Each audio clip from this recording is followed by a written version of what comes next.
সামনেই আসছে বুদ্ধ পূর্ণিমা, গন্ধেশ্বরী পূজা। তাহলে বুদ্ধ পূর্ণিমার দিন কি করবে, একটা ছোট্ট উপায় বলবো। বুদ্ধ পূর্ণিমা তিথিতে শুরু হওয়ার পর একটি ভালো অশ্বত্থ পাতা গঙ্গার জলে ধুয়ে পরিষ্কার করে তারপরে শুকিয়ে একটা লাল পেন দিয়ে তোমার ইচ্ছার কথা লেখো।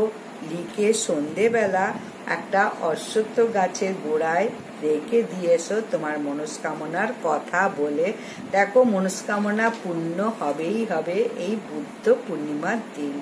বুদ্ধ পূর্ণিমা গন্ধেশ্বরী পুজো খুব ভালোভাবে প্রত্যেকে করো এবং মাপা সিন্নি দাও। আমি যেটা বলবো যে মাপা সিন্নি নিজে নিজেই দাও বাড়িতে। পুজো কৃষ্ণ ভগবান নারায়ণকে সিন্নি দিলে ভীষণ খুশি হন।